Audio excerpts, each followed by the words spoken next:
ख़बर शामिल कंदासीं। लाहौर में बरसात जो 3 वरियनि जो रिकॉर्ड टुटी वियो। 10 कलाकनि में 291 मिलीमीटर बरसात रिकॉर्ड कई वई। मुख़्तलिफ़ हादसनि में 7 ॼणा फौत थी विया। सुबुह 4 वॻे शुरू थियल तेज़ बरसात सबबि लाहौर शहर में पाणी भीजी वियो। शहर जे केतिरनि इलाइक़नि में 200 मिलीमीटर खां वधीक बरसात रिकॉर्ड कई वई। कमिश्नर लाहौर मूजिब साल 2018 में 288 मिलीमीटर बरसात पई हुई।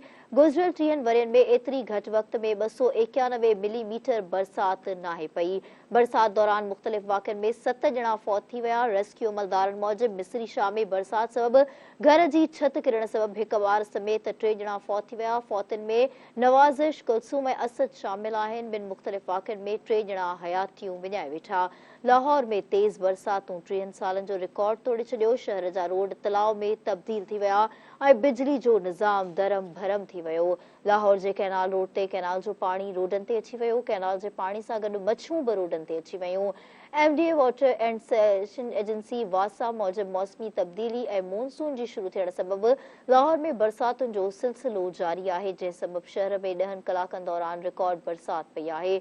कमिश्नर लाहौर मोहम्मद अली रानवा मूजिब हिन साल सभ खां वधीक बरसात 26 जून ते लाहौर में 256 मिलीमीटर रिकॉर्ड कई वई हुई, जॾहिं त गुज़िरियल साल 2022 में लाहौर में 238 मिलीमीटर बरसात रिकॉर्ड कई वई हुई ऐं साल 2018 में शहर में 288 मिलीमीटर बरसात रिकॉर्ड कई वई हुई। लेस्को चीफ जो चवणु आहे त लाहौर में तेज़ बरसात सबबि माल रोड जे GOR इलाइक़नि में केतिराई वण किरी पिया, जंहिं सबबि बिजलीअ जूं तारूं बि टुटी वियूं। बिजलीअ जा केतिराई पोल टुटण सबबि शहर जे अक्सर इलाइक़नि में बिजलीअ जी फ़राहमी मुअतल थी वई। लेस्को चीफ मूजिब फील्ड स्टाफ बिजली जी ट्रांसमिशन सिस्टम खे बहाल करण में मसरूफ़ आहे।